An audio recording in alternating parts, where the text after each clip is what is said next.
They changed the y-axis manually? Is this a mistake? This must be a mistake. In all of the 4 models, they violate those assumptions. Has anyone pointed this out? It goes below 0? Exactly. What? Yeah.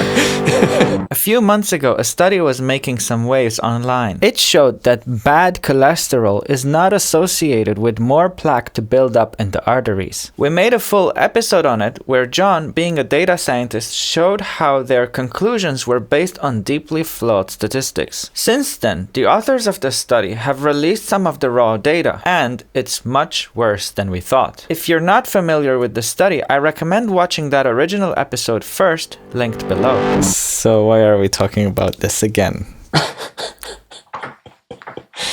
Because it's so interesting. Because, well, they released the partial data set. I'm not sure exactly when, but at least in the last few months. And I finally got around to looking at it and comparing it to the actual study. And there are some interesting things that I think are worth looking at. Wait, maybe we should recap. Recap. Okay. We should say that we did a whole episode just about this study, which was about keto diet, and you had found some fundamental statistical inadequacies, let's say. Part of the problem was that they hadn't published the data, so we weren't really sure what they had done with it. And I asked you if you had the data, could you work your thing on it and figure out if it's as bad as we thought it was. And now they have released, was there criticism? Is that why they released it? Do you know anything? They didn't release the data due to criticism. I think they were planning to release the data set anyway, because it was a, crowdfunded study and they wanted to be open and release the data.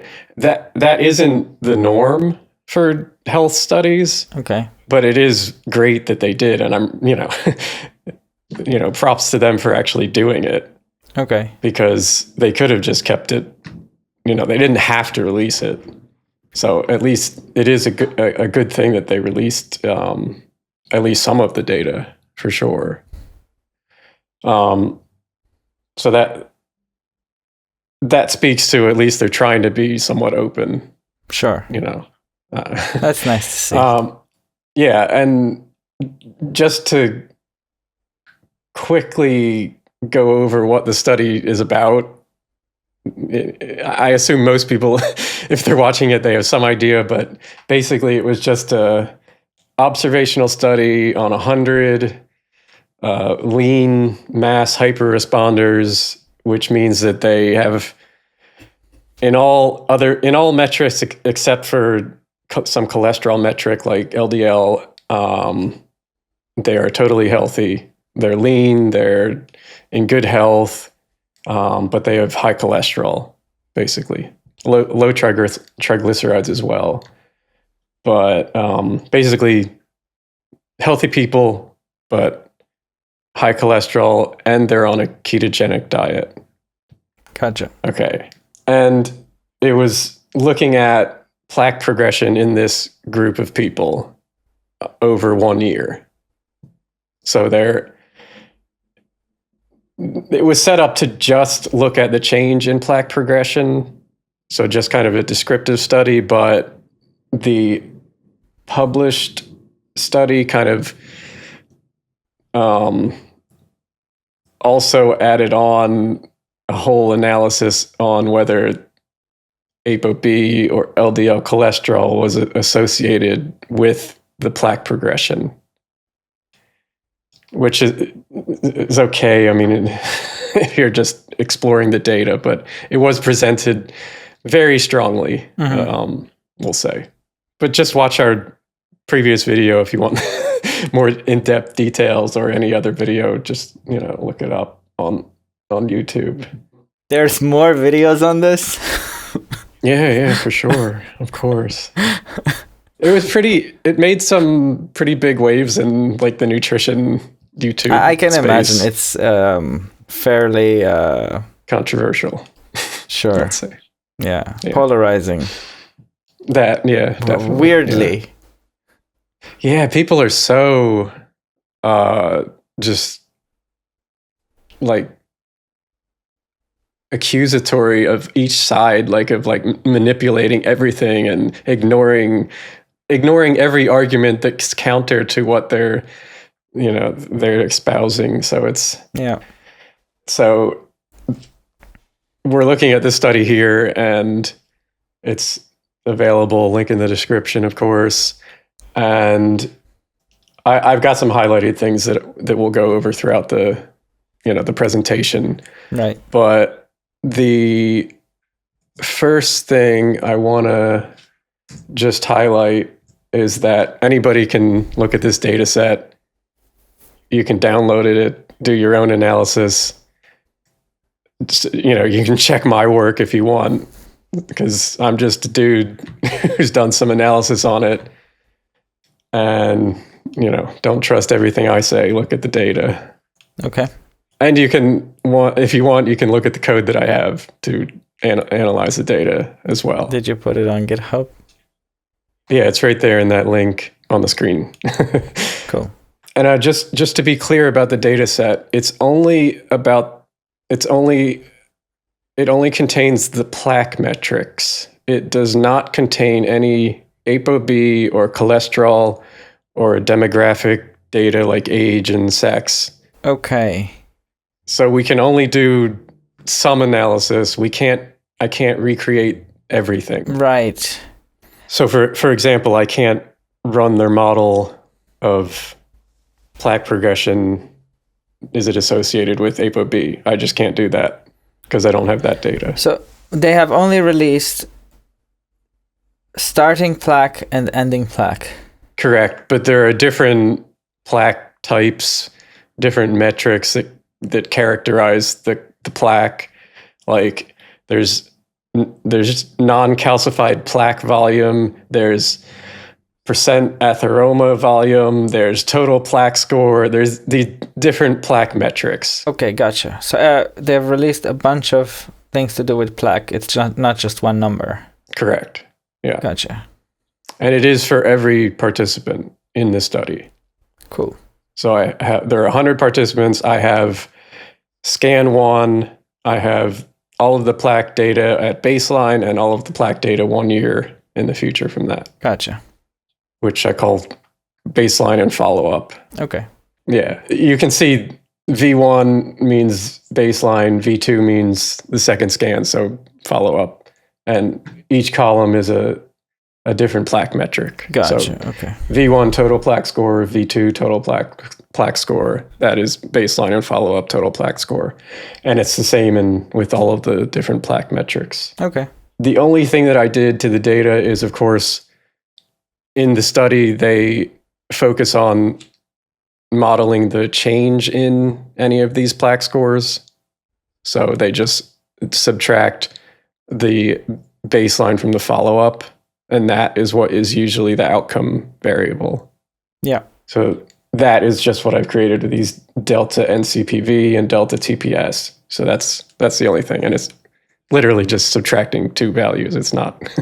And this is something that they had themselves. They would have done the same thing. Yeah. Yeah. Like they did it in the study. It was one of their main. It's their main outcome variable. Okay. Yeah. All right. Okay. So I'm going to first talk about some figures from the study.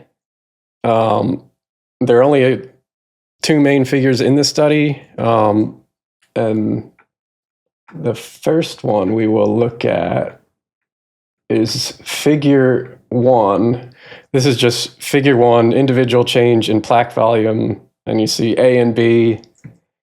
And these are just baseline and 1 year later. And each of the dots is one person. Mm-hmm. So this person went from 450 to a little over 600, for example. That's just their change. Mm-hmm.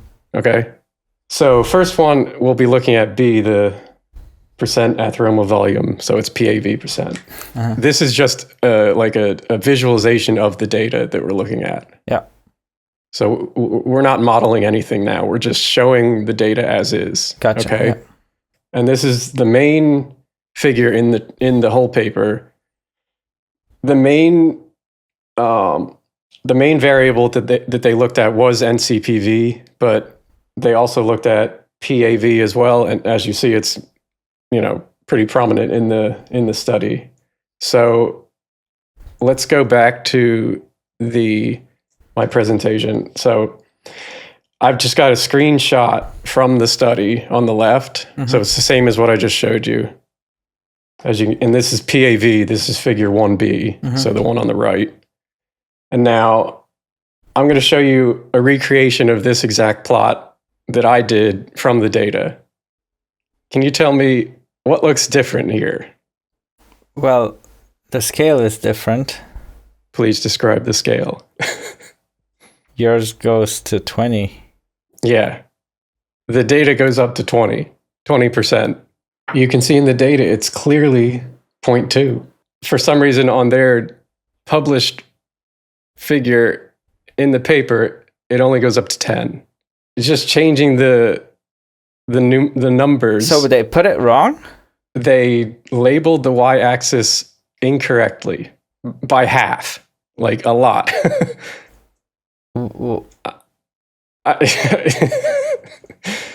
Is this a mistake? This must be a mistake. But like a big mistake. I mean... Has anyone pointed this out? I haven't seen this pointed out anywhere. And I the first time I looked, I was not expecting to find something this... Elementary? Elementary and crazy, like obviously wrong. I went back am I doing something wrong? Is there anything wrong? Because I looked at the maximum in the V2, so that's the follow-up at 1 year, and the maximum in the data is 0.2, 20%. I'm like, what are they doing? It's 10%. Their maximum is clearly 10%. It's not even... And every single dot there is the same. Yeah, I see that now. You see, it's all the same. It's only the y-axis scale that's different. If the numbers were in fact what they showed... Up to 10%? Yeah, if those were the actual numbers, the ones that they published, would it help their case in any way?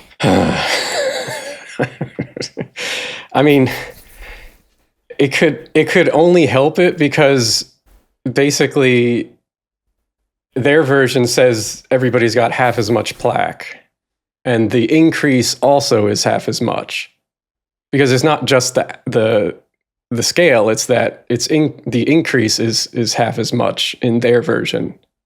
You see what I mean? So if you just read it by looking at the plot, their median change, if you just eyeball it, goes from maybe 1 to 1.5. It's hard because the numbers aren't even lined up to the lines. I see it. Yeah. So if you try to squint and you say, okay, it looks like it's going from 1 to 1.5%. Yeah. But the median's really twice that. Yeah. It's really going from 2 to 3. Yeah. Ish. But wouldn't, if their whole paper's final conclusion was that plaque begets plaque, wouldn't the true chart have helped their case more? Not statistically. Statistically, no, it wouldn't. If you just, it wouldn't make that much of a difference. You'd still get a significant result on plaque predicts plaque with both of them. Maybe it would be a bit more in the actual, looking at just the actual data. But in the modeling part, which we'll look at later, they didn't make this mistake. Right, of course. It's only in the visualization because the underlying data, they plotted that correctly. Mm-hmm. But for some, I don't even know how, I can speculate on how it was done, but. Could you? I actually will come back to that. Okay. Because it will, there are a few more charts that I'll show, and it'll become more clear how it happened. Okay. I think. So, but, you know, it's a simple thing. It's so basic though, but it's such a crazy issue that, you know, it's in their main figure that the scale should be twice as big. Yeah, how did they not notice? I don't know how they never noticed. But, well, that's the first one. So let's look at figure 1A. So it's that figure on the left, the main outcome, the NCPV. So again, the figure on the left now is from the study, and the one on the right is my recreation. Now, this one is not as big of an issue. It's still an issue, but it's not like, you know, they doubled or cut the y-axis in half. In this one, let's read the bottom caption here. So the red line represents the median change, and the shaded area represents the IQR, which is the interquartile range. It's not stated clearly, but it should be the 25th to the 75th percentile of the baseline to the follow-up. Okay. For example, if you look at this right here, that's about the 25th percentile, so 25% of the values are below that. Right. Okay, and then 75th, 25% are above that. But their chart doesn't seem to have that. They don't have a gray shade. Those are the lines. Oh. Those are the individual people. That's the difference. For some reason, they basically put the wrong shading. They're saying that the 25th percentile is at 0, if you can see that, which doesn't make any sense. It's wrong. It's just wrong. Okay. I know it's a bit harder to see. Yeah. It's almost like they took this one, they took the actual one and like just extended it down to the bottom. Strange, huh? I don't know why why would you just not do it correctly? I don't know. Let's go back to 1B. Look at the shaded areas. It goes below 0? Exactly. What? Yeah. It's like they just like shifted the whole thing down. It's so weird. Now I'm thinking, how did you not notice that before? Because it's like that thing that's like staring at you in plain sight, and your brain just like doesn't even realize occur to it. Yeah. It's so strange.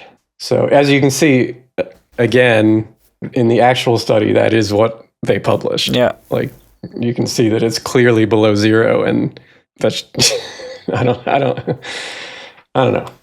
Okay, so let's look at these kind of scatter plots of, you have the plaque score on the left, on the y-axis. So on the x-axis, you'll have like ApoB or change in ApoB or whatever. Remember, I don't have that variable, unfortunately. And this line is kind of the regression line, the fitted model. Mm-hmm. So like the linear model that they fit to these. So these aren't baseline to follow up. They are one metric with the other. Right. Okay. And I will only look at F here because I don't have ApoB, but I have baseline CAC and I have the total plaque score, the change. Okay, so this is figure 2F, and in all those three figures, they have the same y-axis, the change in total plaque score. So again, on the left is from the study, and then that's the actual chart. Can you see the difference? The y-axis again. Mm-hmm. For some reason, they go from -1 to 4, but it should be -1 to 6. And again, I don't know why. It's strange. It's just really weird. You can see in all of this plotting was done with an R package called ggplot2, and it automatically gives you ticks, like these little y-axis ticks, and then it puts the number next to that. And it would be really hard to program that out.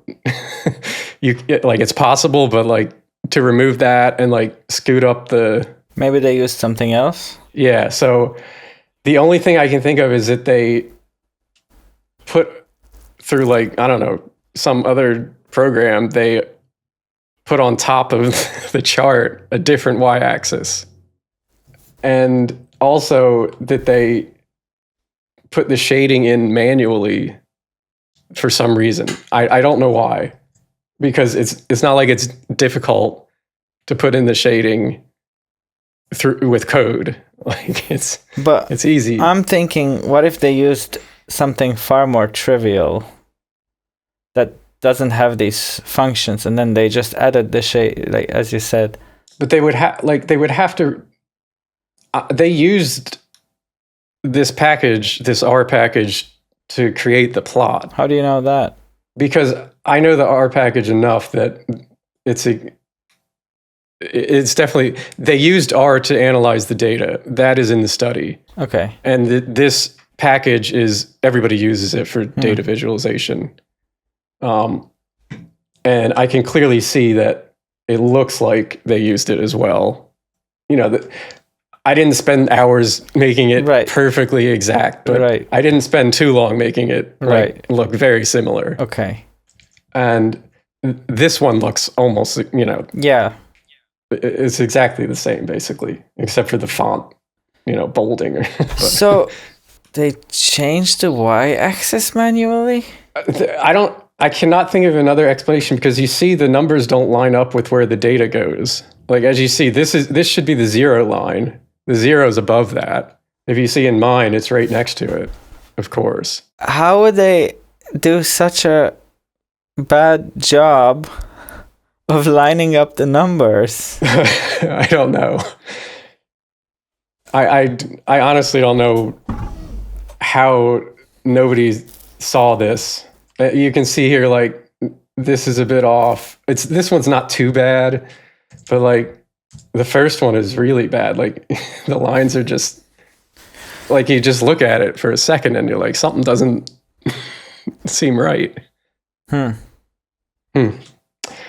well, assuming like whoever did this didn't know, and then they just wanted to make their chart look pretty or whatever, like non-nefarious reasons, and then they just put in the wrong chart. I haven't read that many studies.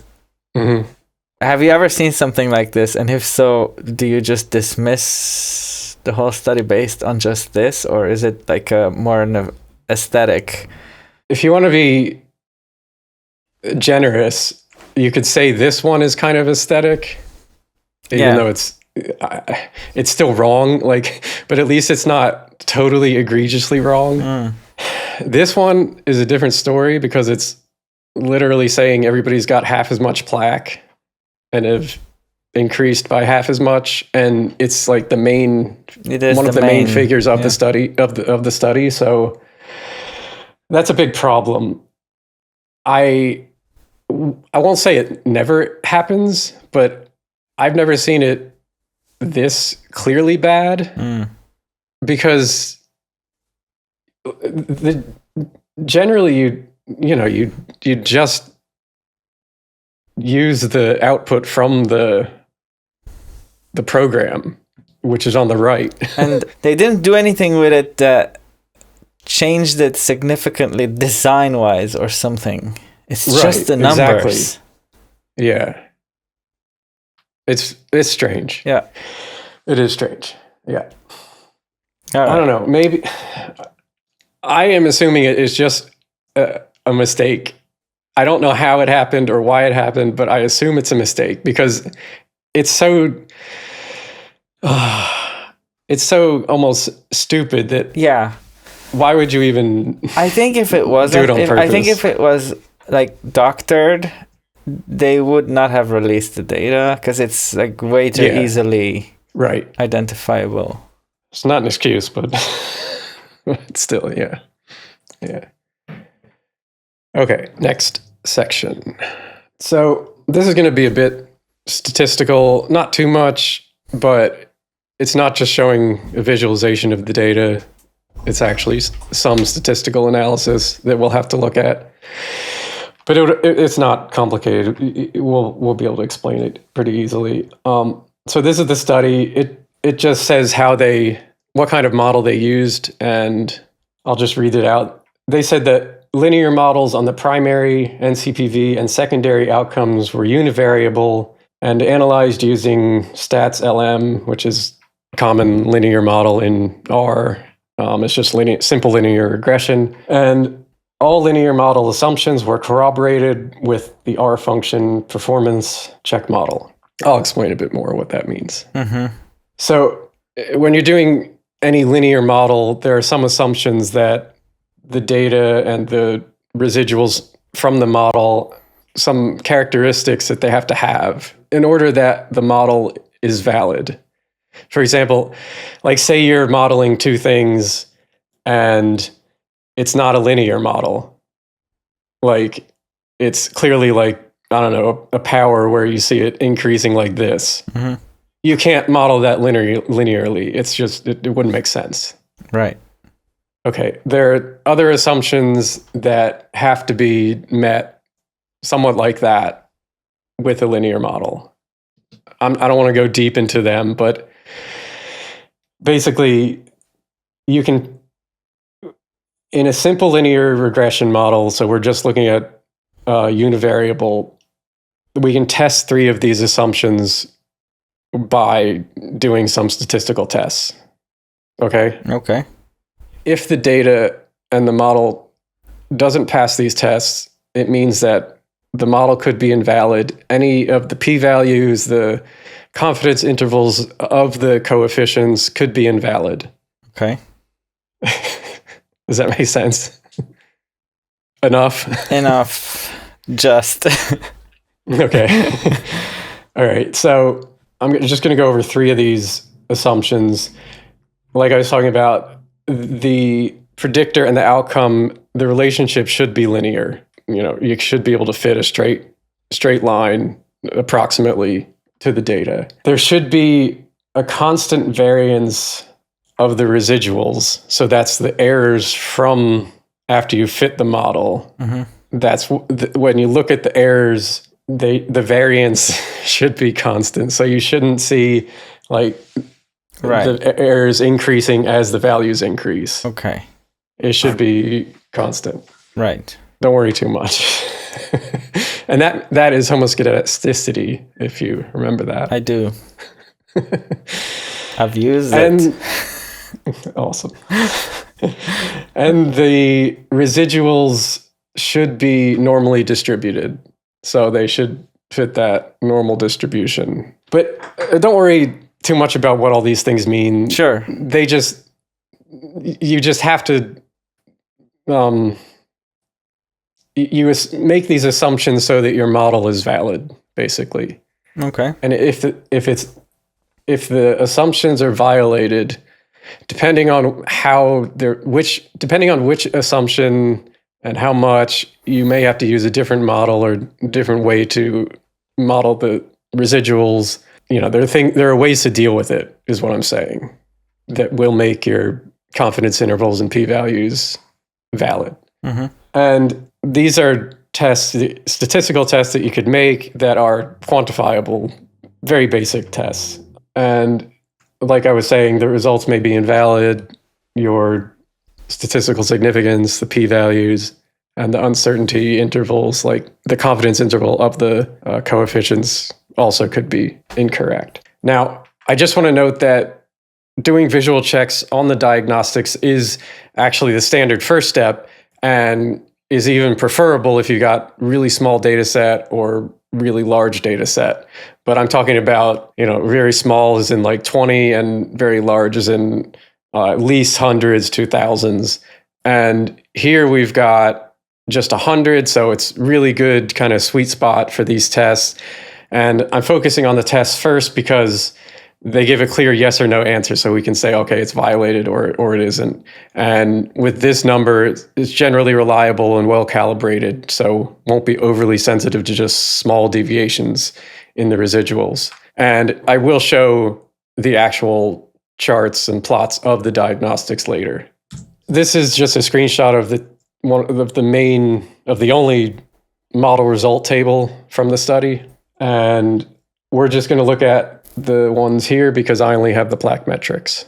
Okay? Okay. Remember, from the study, they say all linear model assumptions were corroborated with the R function, blah, blah, blah, performance check model. Mm-hmm. So, of course, I can make these statistical tests for each of those 4 models, the plaque models. Mm-hmm. Can you guess what's going to come up here? So I've made a table of the actual results per those 4 models. It's a bit of an issue. Yeah, okay. And I would just have the beta coefficient there to show you that it's the same as the one in the table, if you want to look. It's the exact same ones. So it's the same model, is what I'm saying. In all of the 4 models, they violate and not close. You know, you see that if the p-value is less, it's a similar thing. If the p-value is less than 0.05, it violates those assumptions. And it violates the residual normality and the residual constant variance for all of those models. And in the linearity test, it violates it for 1 model. It's borderline on 2. Linearity, it's not as straightforward. Sometimes there are different tests you can make, but it's clear that there's some issue with linearity in some of the models. You said this invalidates their results, as in their p-value there. Uh-huh. To what extent? What does that mean exactly? Are they completely trash, or can they be adjusted or broadened, or? Yeah, there are ways to model this data that will not violate any model assumptions. You can use other methods, not just simple linear model. How different would the results be is what I'm... That's the question. I think with all of the plaque models, the results would basically be the same. That plaque predicts plaque because it's kind of obvious. Yeah, we've been through that. Yeah, we have been through that. Actually, we're going to go a bit back into that later. But oh, cool. Can't wait. Yeah, I know. But as far as this goes, it does not interfere with that. I will say it's not right. They shouldn't do it. They shouldn't report these models as if it were right. Okay. Because they said that the assumptions were corroborated. You know, it's kind of a weird term. Right. But to me, that implies that they think the assumptions were passed. Mm-hmm. There's no other way to read that statement.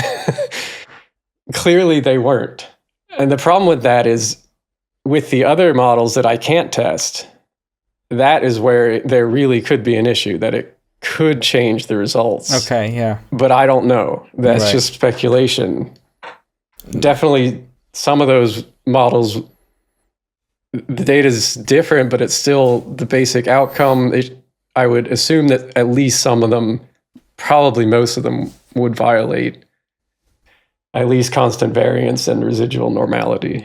Right. But so even though in this particular case with the plaques, it probably does not significantly change the results they found, this isn't just upsetting you because it's offensive to your people. My statisticians. Yeah. But there is actually reason to believe that the other calculations they did would yield a different result had they used the correct models. It's entirely possible that it could change some results. It might not. I don't know. Okay. I just don't know how they could just say that. Offensive to your people. It is offensive to my people. Yeah, I guess so. And like I will mention that for one of the models, I did the delta NCPV, the change in NCPV modeled by the baseline NCPV. I did a model that met the assumption, a more advanced model that actually modeled the heteroscedasticity of the residuals. Sorry, the non-constant variance of the residuals, and it basically the results are the same. Okay, but that is what I was expecting anyway. Like that's not the issue. Right. I just wasn't expecting this bad.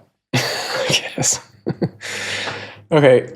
I will mention that there was I think we talked about this, that there was a letter to the editor that was suggesting that there might be some problems with the modeling, just a linear model. When the study was first published, some researchers wrote a letter to the editor about this study, questioning if despite claims of meeting assumptions, variables were reported using medians, suggesting non-normal distributions, and that the scatter plots show clustering and no clear linear trends. And they said that maybe using robust or non-parametric methods might have been more appropriate, and showing model diagnostics. That's like all of the plots of the residuals and even the statistical tests.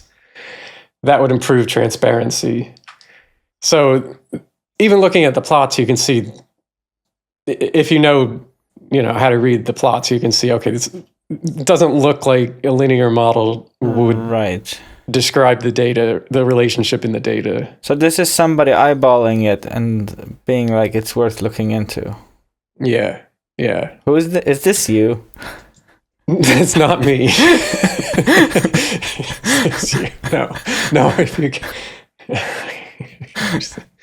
this is the actual letter, and it's not me. Okay. It's these two.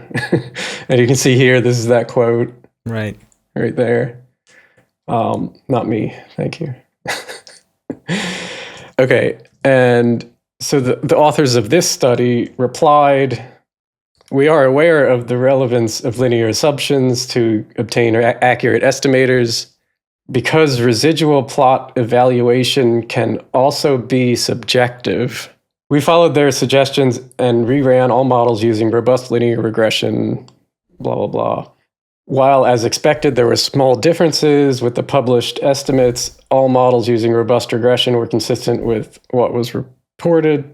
And that was it. They didn't show any diagnostic plots or tests or anything. They just said, we reran it using a more robust method, and the results were similar. And they said that residual plot evaluation can also be subjective, which, okay, if you're talking about just the plots where you look at the residuals from the model, yeah, it's slightly subjective, but you can test those residuals with those tests that we just looked at before. Right.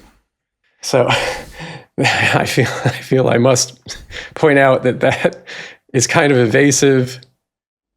It's like not being clear about what they're talking about. Like, just show us the tests, show us the plots. Don't just say they're subjective. Mm-hmm. And you can objectively testify. You can objectively test those assumptions, like I did previously, and show that it violated them. And this is basic statistics. I know that the authors of the study know this. I'm not pointing that out because I don't think they don't know that. Clearly, they know this. You can test it. Like it's not like this is advanced statistics. And also that robust regression model that they ran, this RLM, and just for coding, it's basically in R, instead of LM, you put RLM, so they can it's an easy change. But that doesn't deal with those violations. That that type of model just downweights outliers. So if it sees that you have some outliers in your data, it'll downweight them in the model. And that doesn't directly deal with nonlinearity or heteroscedasticity of your residuals or non-normality of residuals. It can slightly help with non-normality, but only kind of because you're removing some outliers that might influence the non-normality. But it doesn't directly deal with that. Right. So it's just a very simple way to say we did something that's a bit more robust. Right. Results are the same, but we're not going to show the results or show the diagnostic plots or anything. Right. However, I think his last sentence was something like, didn't really make a difference on the results. With the robust regression. Like even if you had done what you wanted them to do, they could still publish this. We did this and it was consistent with what was reported. They only did that robust regression model. That's not what I want them to do. That's not enough. I understand. Okay. What are you saying? I don't think they care about statistical accuracy as much as you do.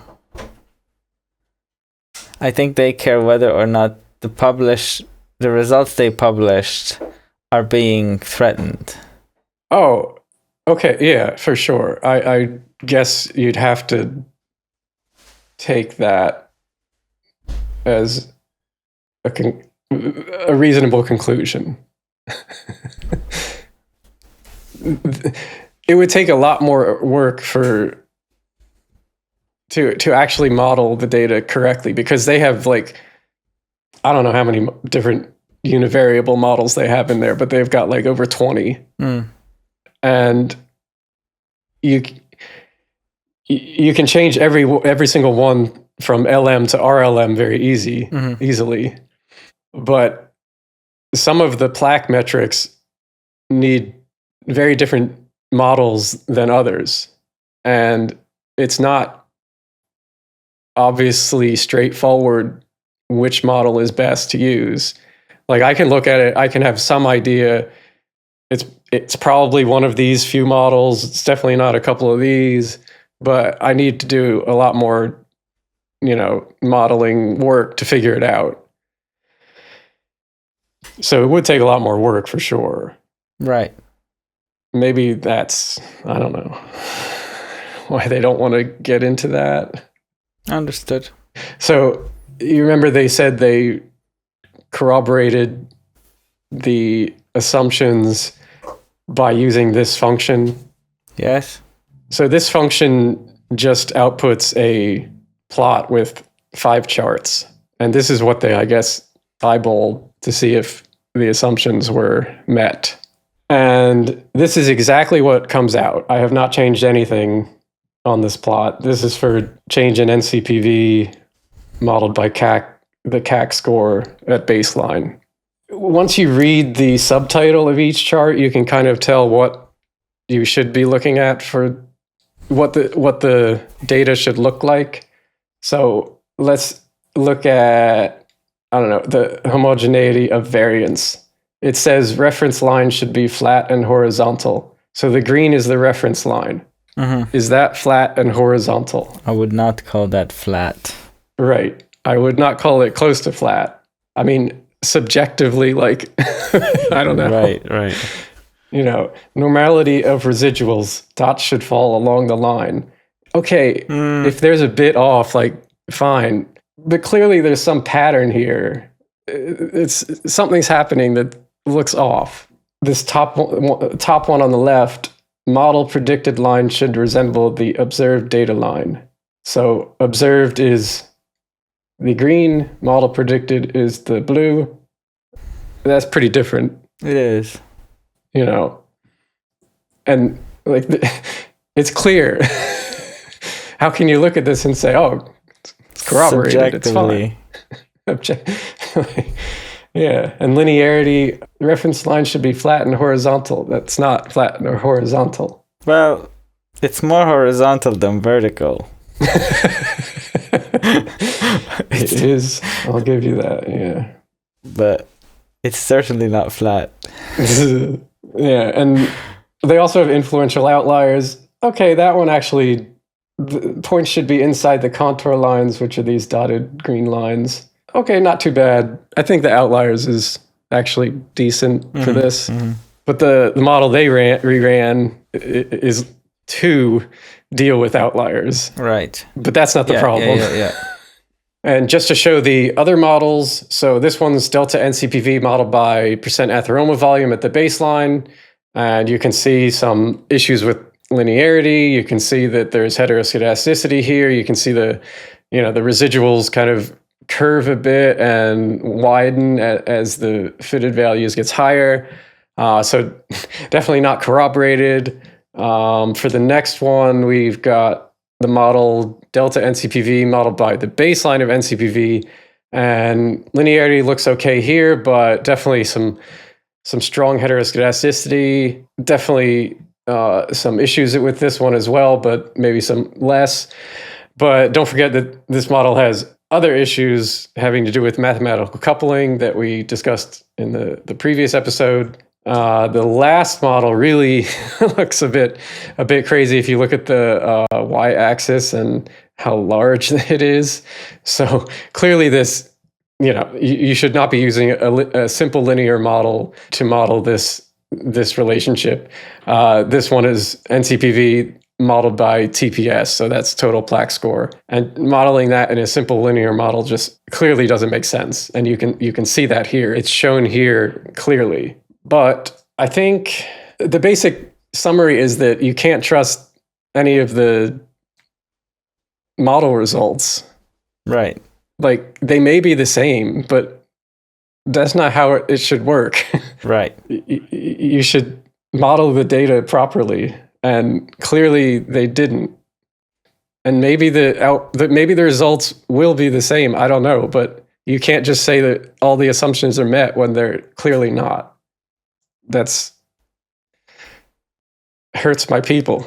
I remember in high school algebra class, if I had the final answer of the equation correct, but there was a mistake in my calculations or formula somewhere, I'd still get 0 points. Because you're supposed to show your work, and yeah, it feels like you're focused on show your work, but the authors are like, but my answer is correct. Look, we did it this other way, and it also gave the same. Yeah. And you're like, but we don't know that because you didn't do it how you're supposed to. Right. Yeah. And no, this is not. If a journal knew about this, a scientific journal, this would be a problem for sure. Like, you can't just publish models that don't meet the assumptions that they should. But they were published. Yeah, but the way it works is there's nobody, they assume that they're being honest in their publication, and if they check the models, they should work. That's fine. They're not. When you do a peer review, you don't always go through yourself all of the data, and that would take forever. It's not possible. But now that this is out, can they be unpublished? Let's talk about that at the end, I think. Suspense. So, next section. Okay. Conclusions without supporting models. Okay, so these are a couple of quotes. So this is from the abstract. Neither change in ApoB, baseline ApoB, nor total LDL exposure were associated with the change in non-calcified plaque volume or TPS. And then here in conclusions, neither total exposure nor changes in baseline levels of ApoB and LDL-C were associated with changes in plaque. Now, that implies a lot of models. does it not? Mm-hmm. Because you have total exposure nor changes in baseline levels of ApoB and LDL-C were associated with changes in plaque, and they are saying NCPV and TPS at least, these changes in plaque in general. And they say later there's no association between NCPV versus LDL-C or ApoB and TPS versus LDL-C or ApoB. Okay, I know. I built a table of the claim in the abstract, what model it should be, and if they reported that model. Okay. So, for example, they have this change in plaque versus LDL-C. Now, that's what they claim in the abstract, which should be modeled as change in NCPV by change in LDL-C. That's not reported in that. Remember that table 3? So what you're saying is some of the claims here are not found in this. So this table 3 model results is the only place where they report the results of the statistical models. Okay. It's nowhere else, only here. There's a lot in this table that is not there based on their conclusions that they write. There's no LDL exposure. There's no LDL baseline by... Let me see if I'm following you correctly. Yeah. I know this... You're comparing the abstract to the table, both of which are on the study. Yeah. Mm-hmm. Didn't come from the data. No, that's literally what is written in the abstract here. So this has nothing to do with the recently published data. You're just found more holes in there. This is not based on the data. This is based on another shortcoming of the study that I found while going over the data. Well, going over the details of what could be modeled with the data. Sure. Right. So I'll just call out specifically, they do report the change in plaque by ApoB baseline. That is in there, this one. We can see that right here. Okay. Mm-hmm. Let's take another example of one they didn't report. Okay. Let's look at change in plaque versus LDL baseline. You'd think that would be a model they should report. Mm-hmm. Because they state that there's no association between NCPV versus LDL-C. Neither total exposure nor changes in baseline levels of LDL-C were associated with changes in plaque. So I guess that's delta LDL-C, really. But that is not anywhere here. Like, you don't see any... This is not what they're talking about. That's not baseline. Those models are just not there.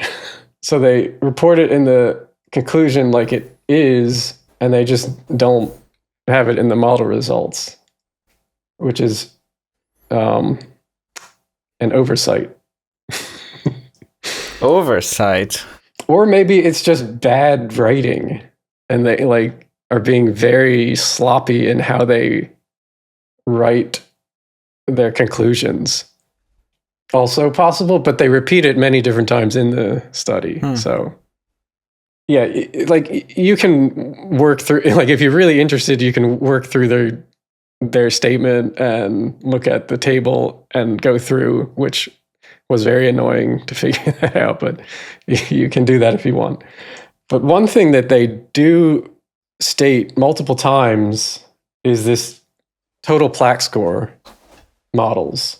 So missing TPS models and results. In the results, like we just looked at, they have neither change in ApoB, blah, blah, were associated with the change in non-calcified plaque volume and CPV or TPS. So you'd think they should report that. It's in the results, and it's in a different section as well. Changes in and baseline levels of ApoB were not associated with changes in NCPV or TPS. All right. So they do show some of those figures of the change in TPS. Okay. but they don't show any model results. And actually, these change in total plaque score models are pretty prominent in the study. You can see the central illustration has a scatter plot of the change in total plaque score and ApoB with the line from the linear model there, but they don't report this linear model anywhere in the study. And I don't, you just looking at a line, you can't see what the coefficient or the p-value is. And yeah, the table 3 has no delta TPS as the outcome variable. It's just, that's clear, like it's not there. I guess oversight and sloppy writing, to be generous. However, they do say, as you just saw, they do say that CAC is associated with changes in NCPV and TPS. This is the quote down here. Only CAC is associated with changes at NCPV and TPS. And this is what it should look like. This was one of the ones that only went up to 4 in their in their chart, but it should be 6. This one I can look at. So I can look at this model. And so as they used a linear model, I used the same model that they're using with the same function. So this one they didn't report. So the results is not significant. According to this model, the CAC is not associated with delta TPS. They literally state it's associated with TPS. So I don't know. That sounds disingenuous. I don't know if it's like every single step, they're more and more sloppy. But that's just like the opposite of what they said. I know. It's not like it's clear.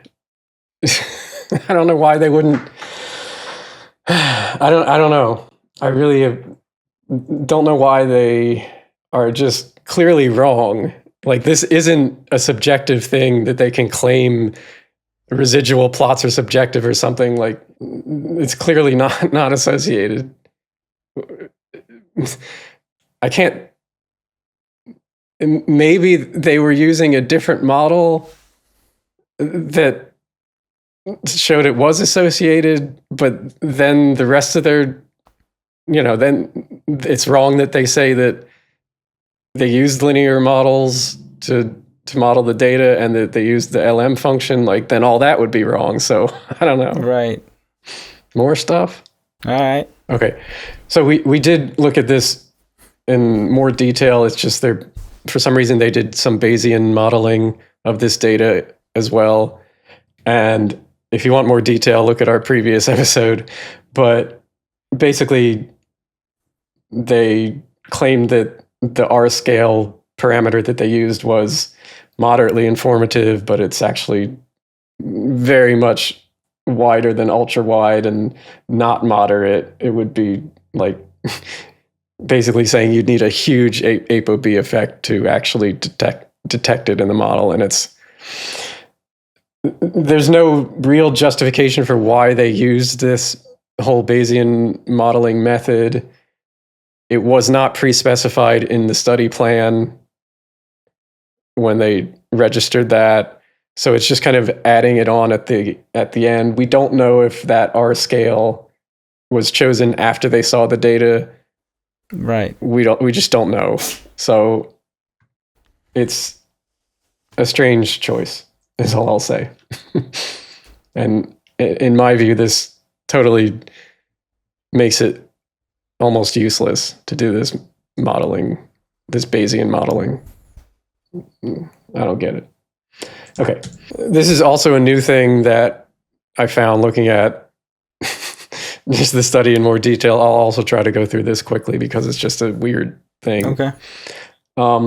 Basically, they did a LDL exposure calculation, a metric that said it's basically how long you've been on the ketogenic diet. So they calculate this LDL exposure metric by multiplying the number of days you're on the ketogenic diet by the baseline value of your LDL, and they add that to the number of days of the follow-up, so between baseline and follow-up, so 365 is 1 year, and they multiply that by the LDL at the end.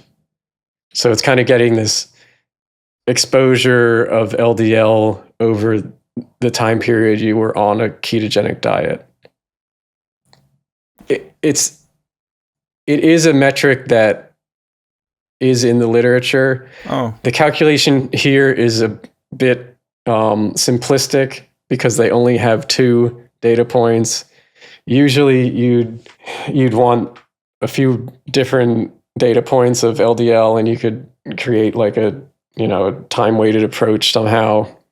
This is not unreasonable given the only 2 data points that they had. And this is just one of the models they used to see if LDL was associated with plaque progression. It's okay, it's kind of crude, but fine. Then they also did this lifetime LDL exposure, and that is basically adding on to the previous thing, the LDL exposure on a ketogenic diet. You add on the product of age upon commencing a ketogenic diet and the LDL metric before you started the ketogenic diet. Okay, so the strange thing is they're multiplying days times baseline LDL and adding days times final LDL, and then they're adding age in years times LDL of before they started the ketogenic diet.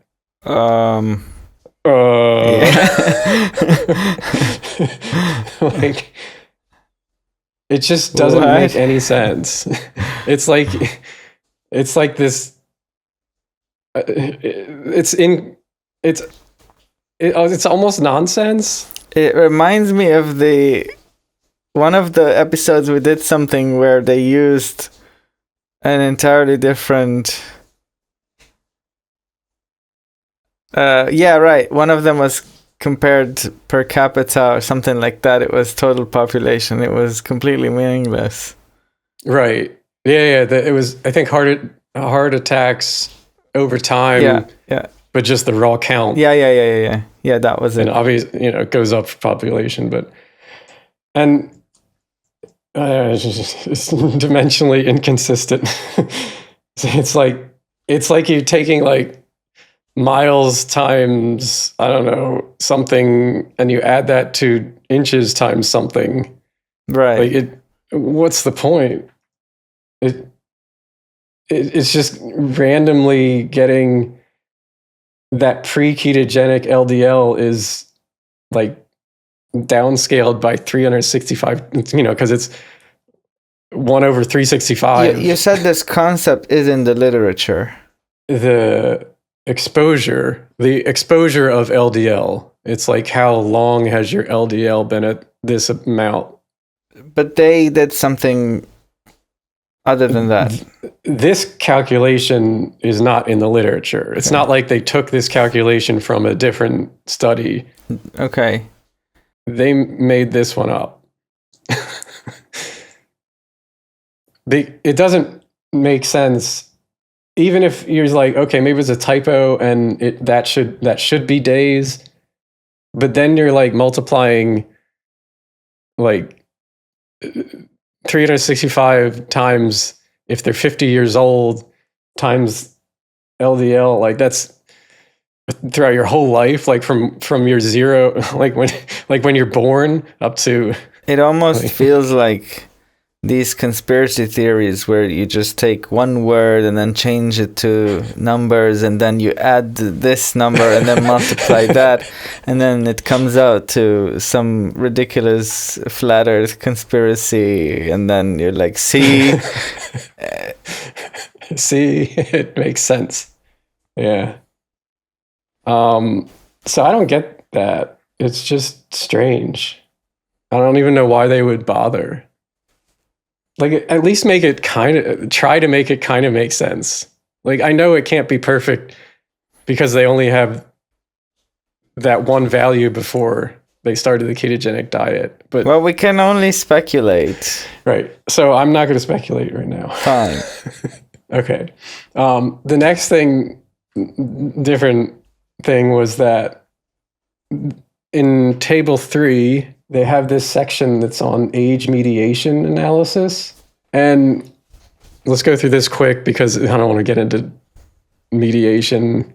And this is the quote that they have in the study about this age mediation analysis. And they just say estimated lifetime LDL-C exposure.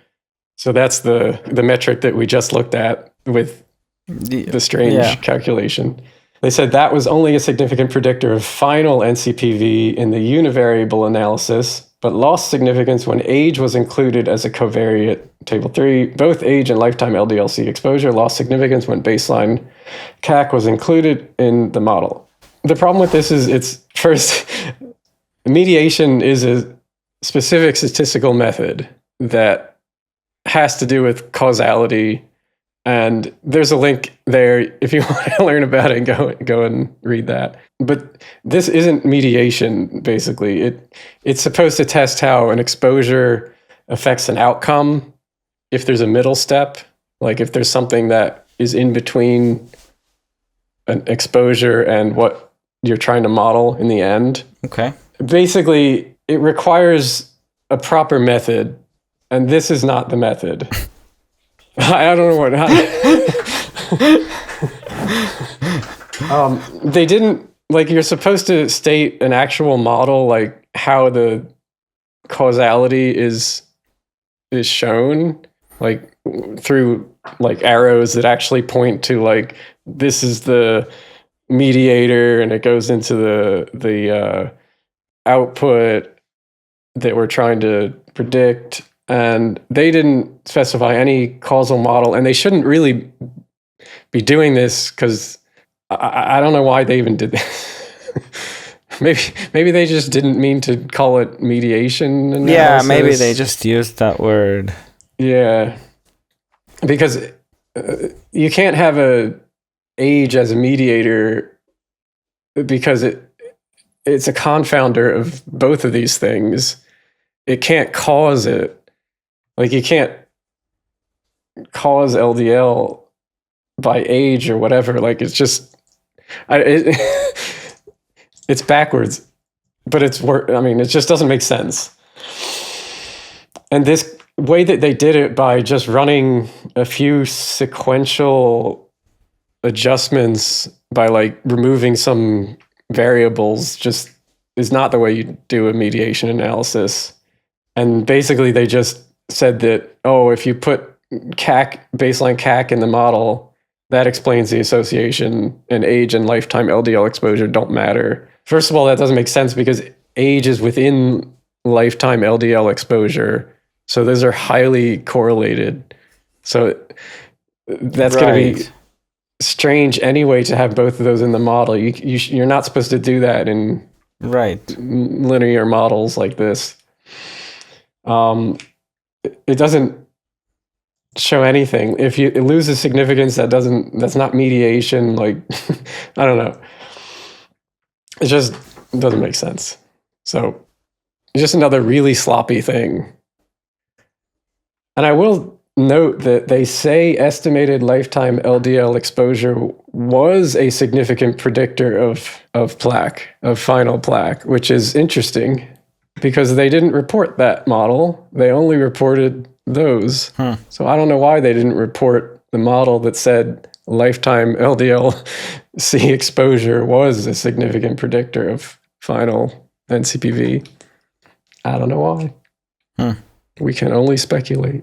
Another thing where let me just read the quote here from the study. The median change in NCPV was 18.9 millimeters cubed, blah, blah, blah. And the median change in PAV was 0.8%. Compared to baseline, these represent a 43% and a 50% change, respectively. Okay, so you're thinking, all right, so on average, per person, that's a 43% increase from baseline, right? Mm-hmm. That would be the standard percent change, where you think what's the relative change per subject Right. on average. Yeah. Okay. Right. That is not what they did here. They did a ratio of median change to the baseline median. So they took the difference of the follow-up to baseline, then got the median of that, and then they divided that by the median of the baseline, which, I mean, that's fine, but it is not the standard way to do it. Mm-hmm.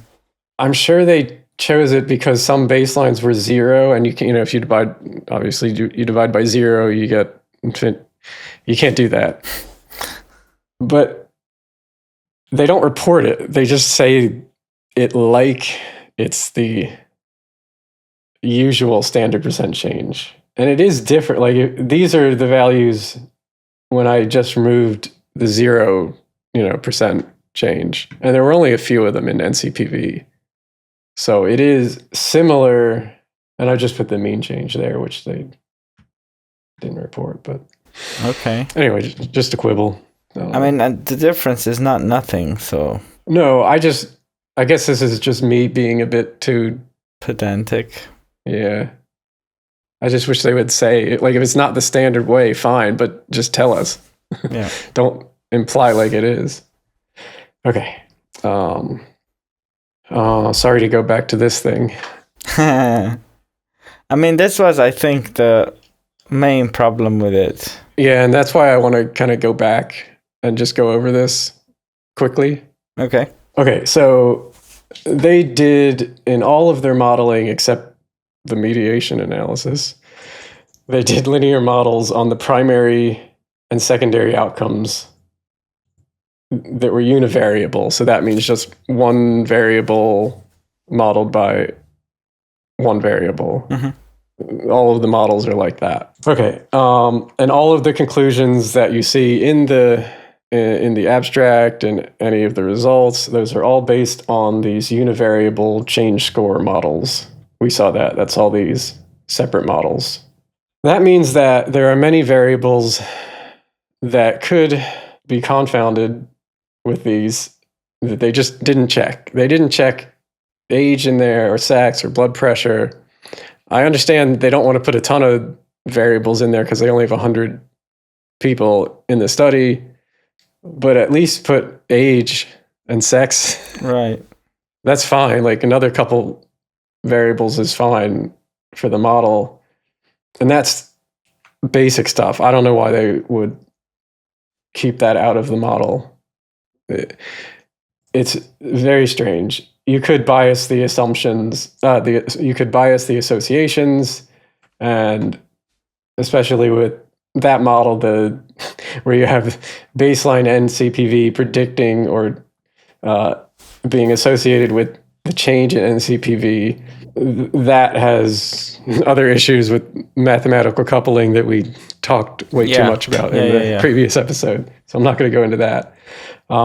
Any change score models are more noisy. They have less power. And by change score model, I mean where the outcome variable is the follow-up minus the baseline.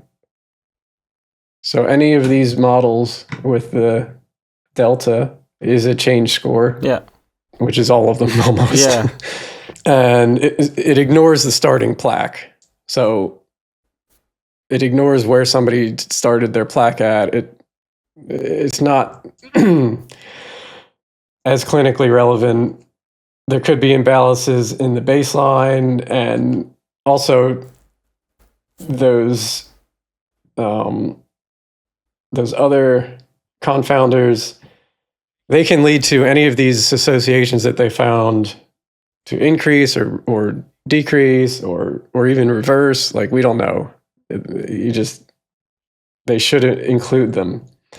And just there's a lot of links behind all of these, but the consensus is, like, you should use baseline adjusted regression. The ANCOVA style model is what it's called, which is just modeling follow-up as the outcome variable, controlling for the baseline of that variable, plus the confounders like age and sex.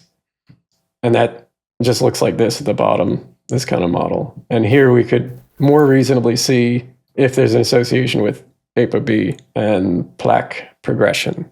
And I just want to make it clear what question the model is answering. Yeah. So this kind of change score model, the question it asks is, among all participants, is baseline ApoB associated with the raw change in plaque over 1 year without accounting for where people started or any other confounding factors? That is what they're asking. Right. And the slope of that coefficient, that beta, is the average difference in the change per 1 unit of ApoB, not adjusted for anything. Which is, it's a bit hard to even get out what that means. So it's very clinically limited. Doesn't condition on, like I said, where you start in plaque, your age or sex. Easily distorted.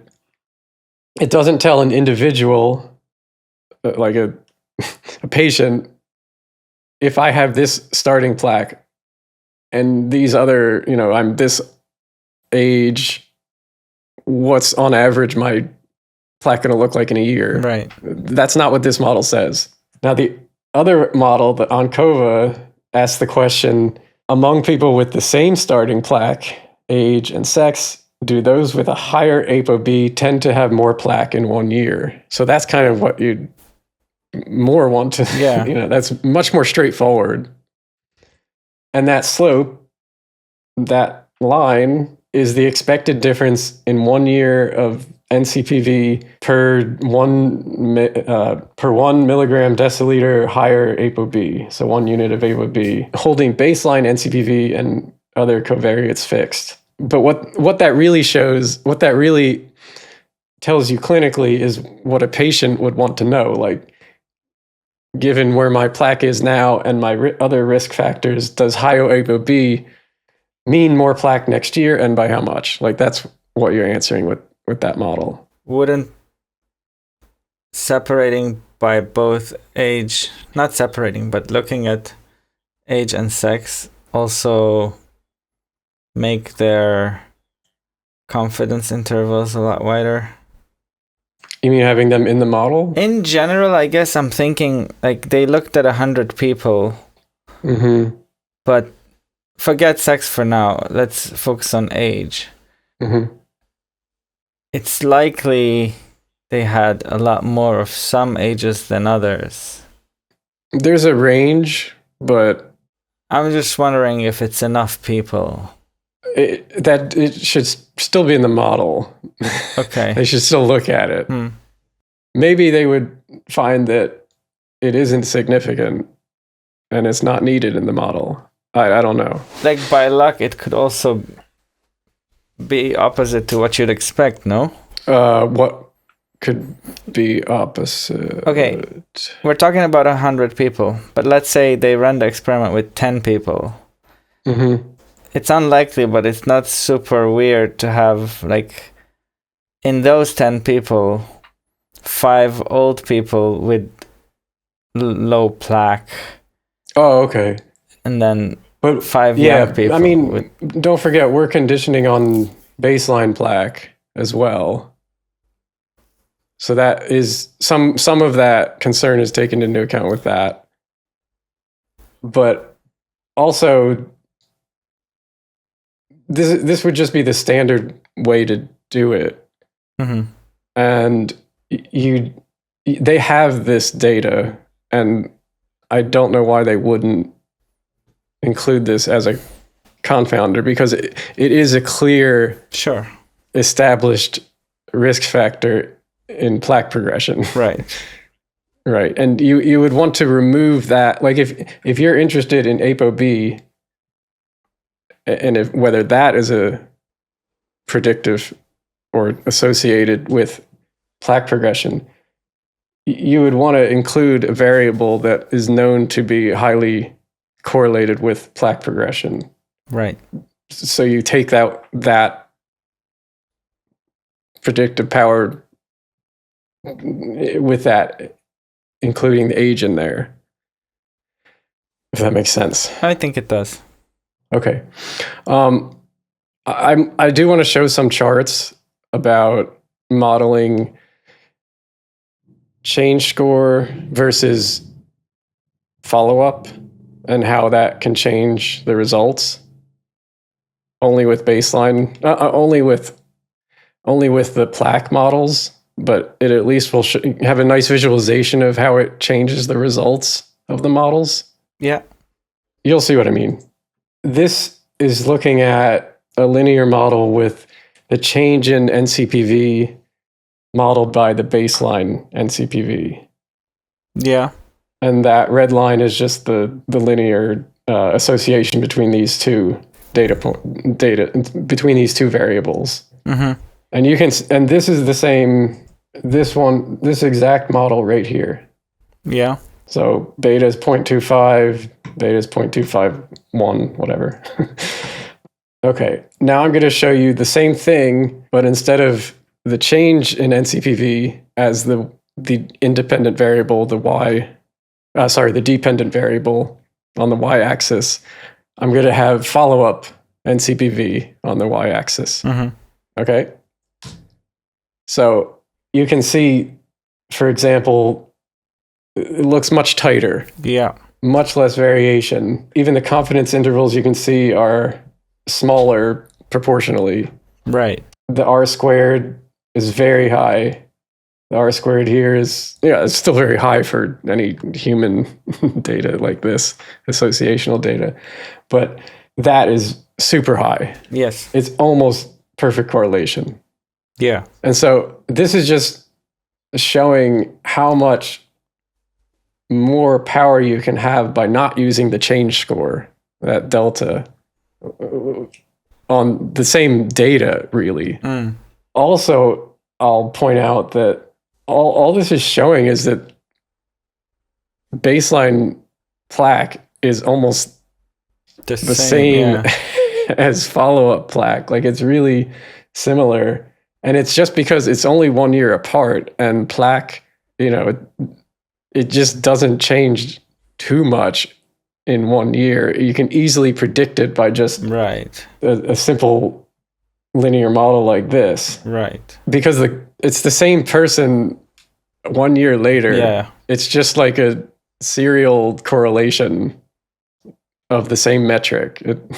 You wouldn't expect it to be much different anyway. Right. So I'll just look at another couple on plaque metrics. So this is baseline PAV, which is percent atheroma volume, trying to associate with change in NCPV. And you'll see that, okay, it's about R squared of 0.427, confidence interval right here. And you can see it's, it describes the data pretty well, but there's some stuff happening down here, which, not sure. But let's show that with follow-up, and then you get a much higher agreement, much more variation explained by this model just using follow-up NCPV. And the confidence interval is tighter, the same kind of thing. Yeah. Same with baseline CAC. This one, not as much higher. No. But I will point out, how can you look at this data and think, yeah, linear model's the way to go? It's clear this needs something else than just a simple linear model. And my other question is then, maybe if they modeled ApoB on the follow-up controlling for baseline, maybe that would be a better idea than this change score. Did you do that? I don't have ApoB. I can't. They have talked some about the R squared, which is the total variation explained by the model. And they're saying that since the model with ApoB or LDL has very low association, very, very low R squared values, like in the table, for this one, they have an R squared of negative, which must be the adjusted R squared, even though they just call it R squared. Don't worry about this. That's another thing. But anyway, the R squared basically is basically 0 is what they're saying for the ApoB model. Yeah. And they're saying, oh, that means no association, but that's on the univariable model. And if we did a model like this, you might see something different because, okay, R squared is the fraction of total variance explained by a model. But like for this model, let's say baseline R squared is the percent of variation explained by the baseline only model. And of course, that's very high. That's like, for example, that 96% we saw before, the R squared of 0.96. Yeah. And partial R squared is the percentage of that remaining variation that is explained by the other variables.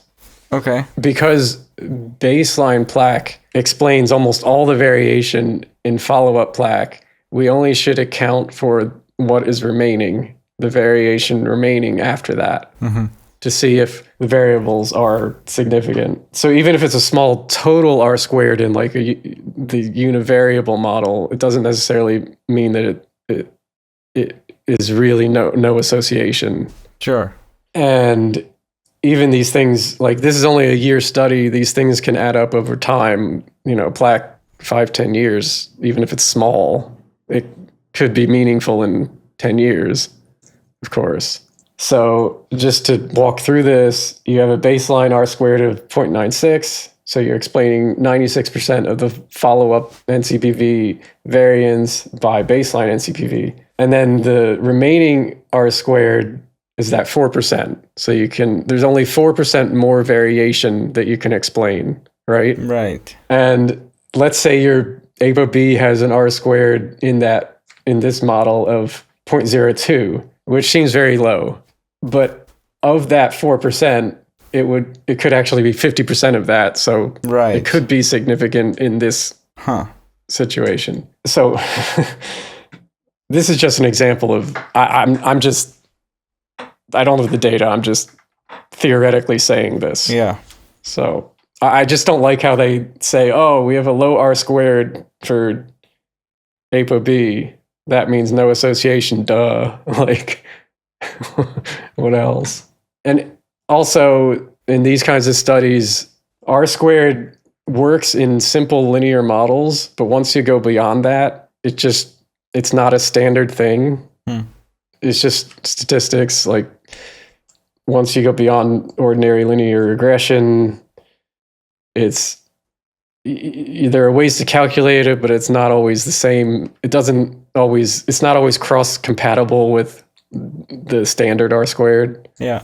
And it can be noisy and unstable if you have correlated variables. So like I was saying, mixed model, more advanced models, they lack a standard R squared.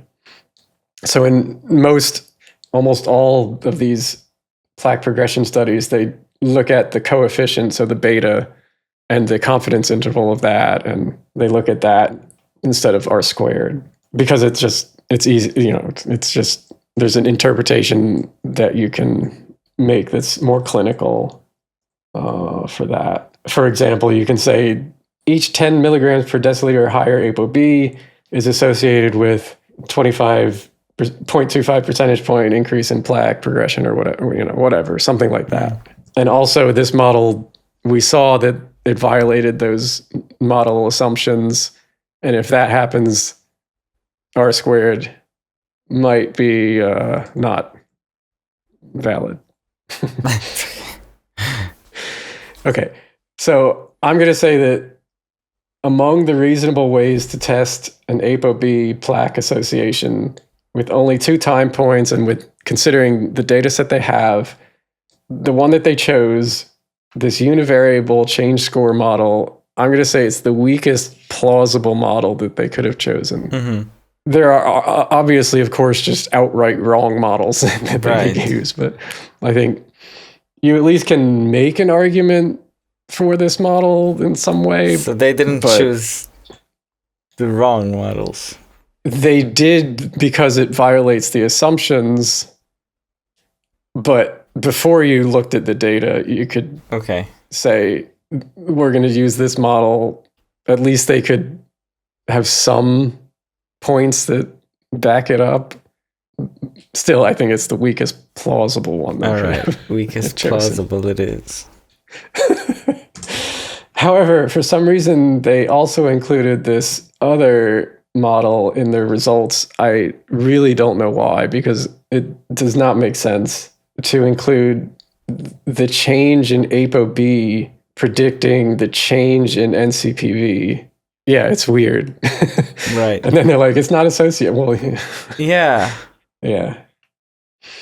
And so the one on the left, the chart on the left, is change in ApoB on the x-axis, change in NCPV on the y-axis. I mean, of course, there's no relation. It is interesting, though, that in 1 year, there are quite a few people who've reduced their ApoB by a lot.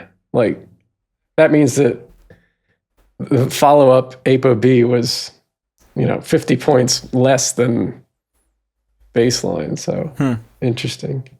The chart on the right, regression to the mean. The chart on the right is just the change in NCPV by just baseline ApoB. And you can see the line is, not totally flat. Yeah. Maybe there's something there. And those are the model results. And if you look at that coefficient, it is positive. Mm-hmm.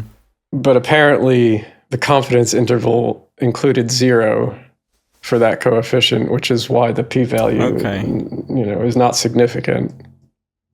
And so therefore they say, because of these two models, they can say the changes in and baseline levels of ApoB were not associated with changes in NCPV.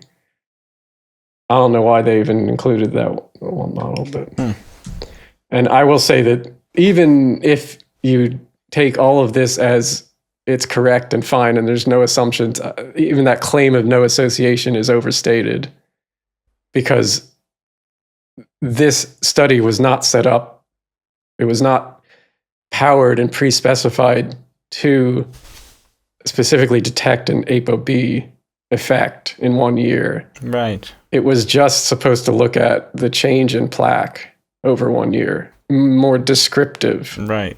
And that slope of 0.06 still, that still could be clinically relevant. Of course. It just means that the confidence interval includes 0. But maybe if they had 150 people, who knows? So I would say the correct interpretation would be it's just inconclusive. The data shows this, but it's inconclusive. I will also point out, contrary to standard practices, they did not report the confidence interval of any of those beta coefficients.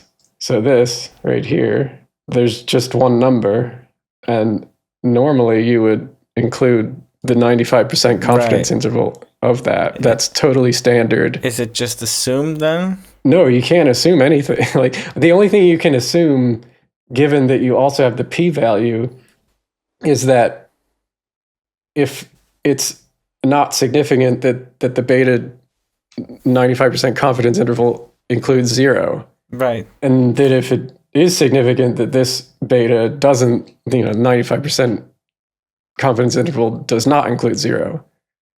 But I don't know how wide it is. Right. Not according to any of this. Huh. Enthralling, huh? I just have final conclusions. All right. The claims from the study and the charts contradict the data. Like, we showed that in the first chart, and the second chart, and the third chart that we looked at. We showed that they didn't report the models. Some model that they reported as being association was not an association. So it's contradictory. Well, at one point, they reported something that was the opposite of what... They reported that it was an association, but it was not an association. It was the TPS model. Yes, that one. Yeah. Sorry, it's been a lot of models. There's so many models. Yeah. Okay, so also, like I said, many of their conclusions do not include the supporting model results and analyses, and they don't include the coefficients, which they should. And some of the metrics that they use are non-standard and conceptually unsound. Okay. And their statement that the assumptions are corroborated is just false. The assumptions were violated, and that is objectively true. You can say this model violated this assumption, so we can't take the p-value or confidence intervals as being exact or something like, but they didn't do anything like that. Right. They just said flat out, they're corroborated, no problem. So therefore, I would say the model results are invalid until this is fixed. I know it's a bit strong, but I was trying. No, I think that's... In the end, they should do a baseline adjusted ANCOVA. That's the standard way to do it. I don't know why they didn't. If they published the rest of the data, would you do it? Yeah, sure. Mm-hmm. And then you'll have to sit through another 2 hours of... I would be curious. Yeah, I'm curious. Actually, they said they were going to release the full data set at some point. So we'll see. All right. There's a ton of different little stuff that I put in a big table that I don't want to go through, but it's, a lot of nitpicking. But whatever. It feels like they just threw as many stones as they could and just to see what sticks. And then the sloppiness, it doesn't feel like they cared. It felt like they were so convinced of this final objective and they just wanted to publish this extensive study. Yeah, it's hard to... When's the documentary coming out? I think January, so we gotta wait a while. What can they even make a documentary about? Doing the study, I don't know, the whole fundraising and then actually people getting recruited and then going to get their plaque metrics taken. I don't know. I suppose it's... And then writing up the study like this and publishing it, and yay. ApoB is not associated with plaque progression. Yay. I don't know. No, but maybe I could just say, step back from this detailed analysis. And what I think of this study is it's been very difficult to not become just super critical of everything and assume the worst. Assume intention. I tried my best not to assume intention for any of this. I thought at several points I thought you were being too... It's hard because there are so many little errors, and I think every single one except maybe one points in the direction it seems they want the data to go. They want the results to go. And that's been hard, but in the end, it really feels like it's not like they're trying to manipulate it. It's just that they have already this preformed conclusion. That's what I'm thinking too. I didn't think they manipulate. I think they had this idea of what the result was going to be, and then they just tried stuff until it happened. Yeah, and for some reason on top of that, it's so sloppy. And that's what I don't understand. Why is it so sloppy in how it's written and how they've not included so many things that they should have? And,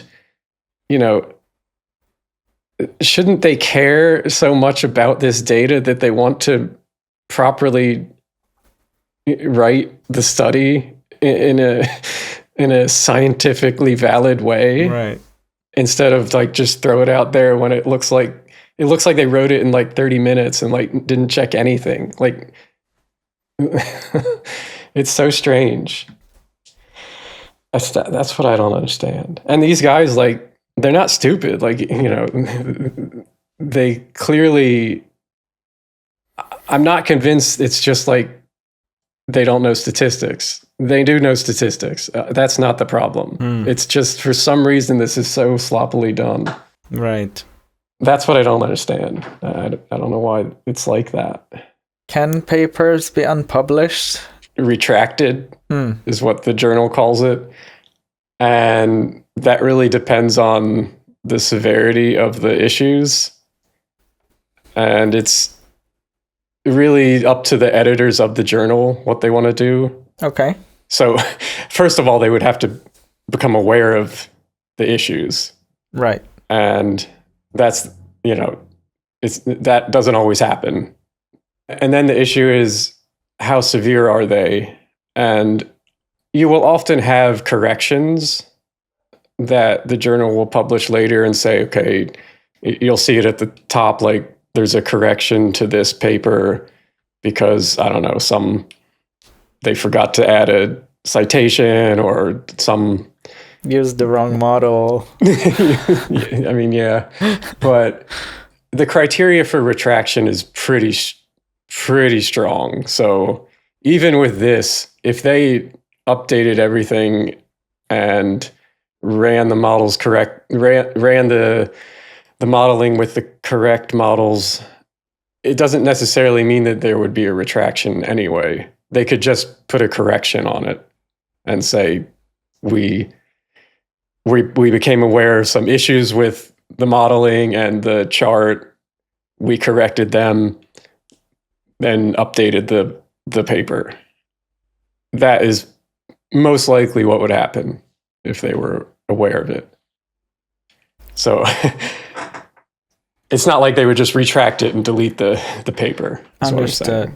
Is that, how common is that scenario? Retraction or correction? Both. So retraction, from what I have seen, is pretty rare. Okay. That's a pretty severe thing that would mean if they became aware of problems and they couldn't reproduce the results, then they would have to retract it because it would totally invalidate the study. The more common one is a correction, and that's relatively common. Generally, they're little things, like they forgot to add an author, or like I said, they missed a citation, they incorrectly quoted something, things like that. Nothing that would substantially change the meaning of the conclusions. Are you expecting a correction here?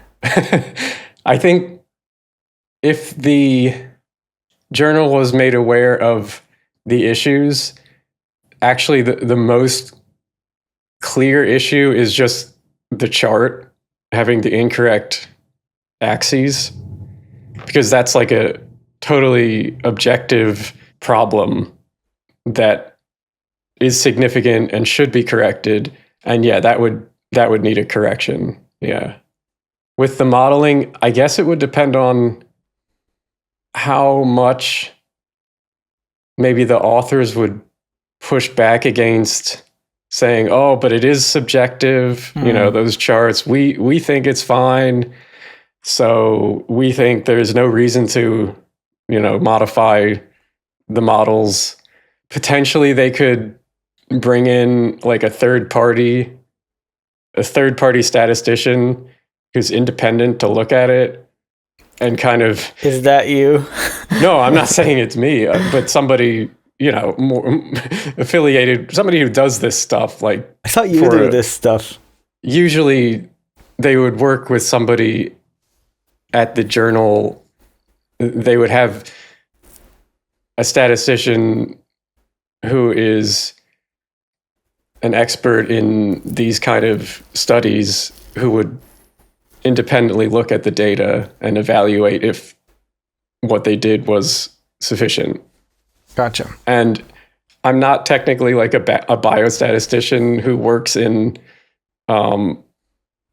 modeling these kind of experiments. Is there anything you could do to have the journal notice? Funny you should ask. So, okay. I have actually written a letter to the editor of the journal, just stating the issues that I identified with this study and what they mean in terms of the significance on the conclusions that they come to in the study. And you can actually, that is available on a different GitHub repo. Okay. You can read that. We can link that in the description. It's basically most of what we've talked about here, but just kind of more formally written up. Understood. But you never know if they're gonna. How many letters do the editors usually get? Yeah, I don't know. And I guess technically this isn't a letter to the editor because those have to be sent in within 90 days, according to this journal's policy of when the study was published, and it's past that. So this is kind of like a letter of concern. Okay. Where you identify a problem with the study that is a significant issue, and you can write a letter at any time about that. But who knows? You never know if the journal will even read your email. Right. So I don't know if anything will happen with that. But it's been a couple of weeks. Okay. And no response. So we'll see. I'll let you know. Oh, I have something, and let me just. Somebody who might listen to it is just somebody who is interested in their cholesterol or plaque. Do you want to give your non-medical advice? Sure. Opinion. Do you want to give your non-medical advice for somebody who's here, they funded this study, like they contributed to it because they care about their diet, their cholesterol, their plaque, and they got the results from this study, which you are saying is not conclusive, let's say. Well, invalid. To put it strongly, invalid. Yeah. From the wealth of papers that you have read, had this study been conducted properly, what would be your non-medical advice expected result? So you're asking if they modeled everything correctly? Since the study was done on, it wasn't a general population thing. It was more like people with high cholesterol who were otherwise healthy. And on a ketogenic diet. That's important. And on a ketogenic diet. The conclusion was that their cholesterol is not contributing to their plaque, but they simply have plaque because they have plaque. Yeah, the conclusion that this study came to was ApoB, a kind of cholesterol, or LDL cholesterol, is not associated with increase in plaque. Let me step back for 1 second. And okay. Why would this, let's say somebody's totally biased towards keto. Why would this advance their keto agenda? Okay, so yeah, it's a big thing, but many people who go on keto see an increase in their cholesterol, specifically LDL and ApoB. And previously, in many studies, those factors have been shown to be a risk factor in developing plaque in your arteries. Gotcha. But this group, their whole hypothesis is that if you're on a ketogenic diet and you're healthy with everything else, like you're lean, your triglycerides are low, you have no other problems except that your cholesterol is high, you should be fine. Right. Basically. Yeah. Like that should not, even though you have high cholesterol, that will not lead to a higher plaque. You mentioned previous studies. Mm. And this study is clearly is contradicting what those studies have shown. That is what, this would contradict those studies. How strong is the body of evidence that this study is contradicting? It's pretty strong. Okay. But there are always ways that people get around those studies. They say that they're industry funded, pharmaceutical company funded, they're just associational, that there's, a whole agenda of pushing this saturated fat increases LDL, ApoB idea, and that it's at the very least insufficient for causing plaque buildup in your arteries. It really depends on who you ask, how strong these all of the studies are. But I guess the issue with this is it's one study, it's observational, it's only 1 year, it's in a highly selective, like unique population. Okay.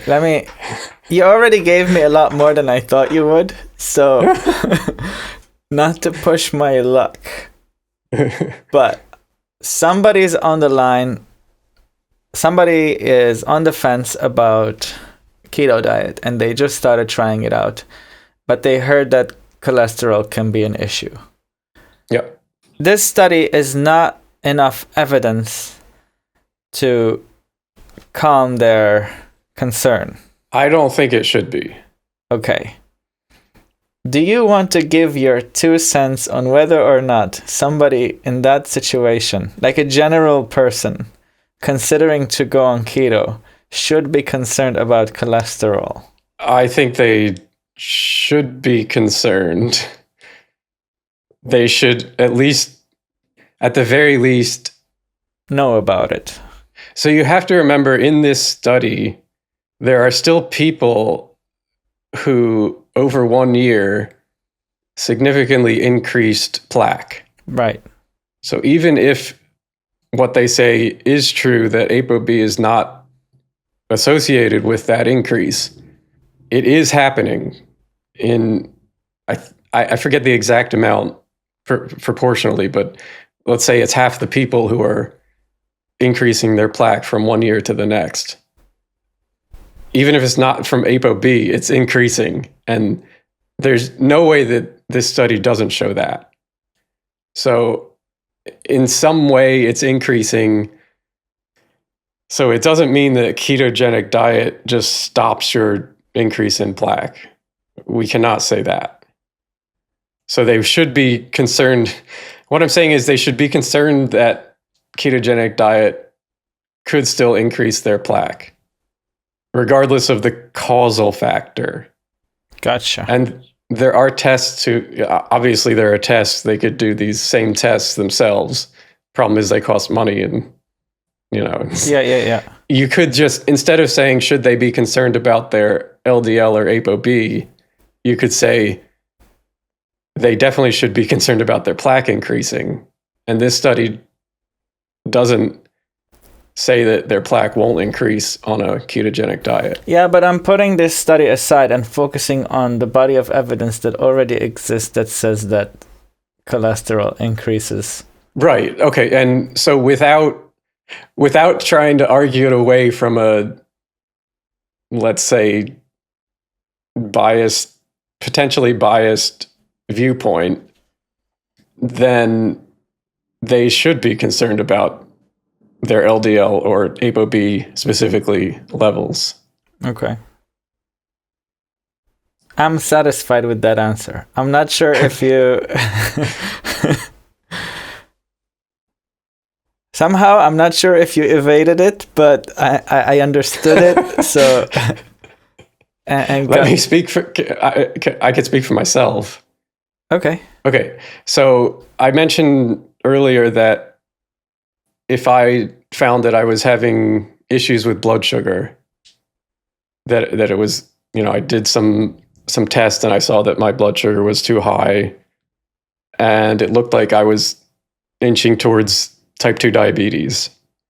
I think a valid way to prevent that is to go on a ketogenic diet, because that's been shown clearly. Ketogenic diets reduce blood sugar, and I would definitely strongly consider that for some time. Now, if I kept on that ketogenic diet for an extended period of time, I myself would want to get cholesterol tests to know my ApoB levels, my LDL-C levels, with the concern that they might go up very high and that may have an impact on plaque progression. Okay. The problem is you never know how much of an impact it's going to have. Like there are multiple risk factors for heart disease, for developing plaque. It's not just one thing. ApoB is one of them. There's blood pressure. There's, of course, you can't do anything about it, but there's age, there's inflammation, there's other things that are definitely important. Yeah. But that's one thing that I would keep an eye on. Okay, that's, I think, satisfactory. Maybe we should say that we're planning on doing a future episode about a good keto study and maybe a bad vegan study to see what that would look like, just to... Yeah, because this isn't meant to bash keto diet or anything like that. It's just meant to analyze what I would say, less than adequately written and analyzed study. Yeah, I can see you're very upset about the numbers. Yeah, it hurts.